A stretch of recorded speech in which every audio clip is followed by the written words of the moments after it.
This is the best iPhone ever.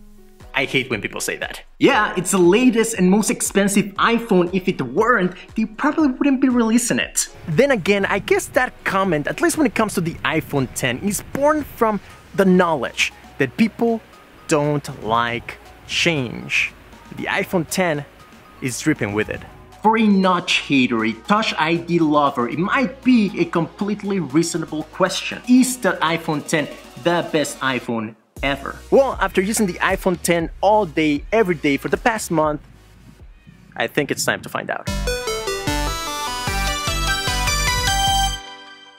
First things first, the screen. A 5.8-inch OLED display corner to corner. Beautiful, bright, bezel-less almost. So in paper, the iPhone 10 has a bigger screen than the Plus iPhones, 5.8 versus 5.5, but in real world usage, the iPhone 10 screen feels smaller. Why? Well, it's thinner. The iPhone 10 screen has a super wide aspect ratio, and that means everything is a little bit closer to each other, giving it a slightly cramped feeling if you're coming from a Plus phone. This is especially noticeable in pictures and video. Almost bezel-less video feels great, super immersive, but because most videos are not made for that aspect ratio, in my opinion, I always feel like I'm losing more than I gain by watching in full screen. I want to be able to enjoy careful composition, not see cropped heads everywhere. Also, that's the only place where I feel the notch can actually be distracting. Everywhere else, I feel like you completely forget about it. So I don't usually watch videos in full screen.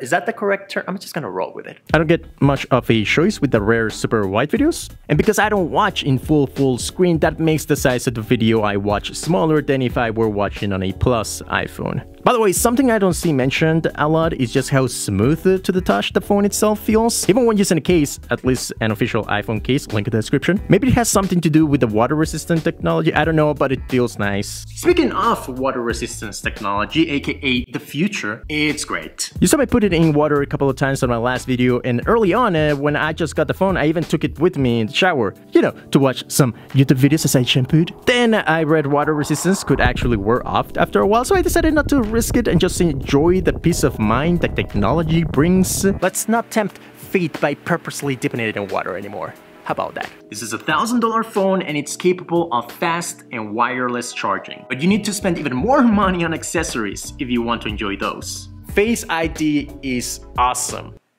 but not perfect. When it's going good, it's going great. I'm Superman with the wind in his back. She's Lois Lane, but when it's bad, it's awful. When you pick up your phone and put it to your face, it works flawlessly. But say you get a notification and you want to read it. If you don't poke your head in perfect alignment with the true depth camera, forget about it. And say the phone didn't read your face correctly the first time. It won't try to read your face again unless you cancel and have another go, and over time it can get a bit annoying. It's in the times that I would rather not pick up my phone that I miss Touch ID. Otherwise and overall, Face ID is the future. It actually feels super outdated going back and actually have to push physical buttons to see your notifications or unlock your phone. If in the future Apple could integrate Touch ID underneath the screen of the phone, that would be the complete package. iPhone 10 runs the phone-crippling iOS 11 fast and smoothly. The cameras are amazing. I'm especially impressed by the optical image stabilization on both the back cameras. 4K video, my Canon cannot do that. 1080p slow-mo at 240 frames per second, my Canon can definitely not do that. Is my iPhone 10 better than my DSLR camera? I might have to make another video to test it out. Portrait mode on the front-facing camera?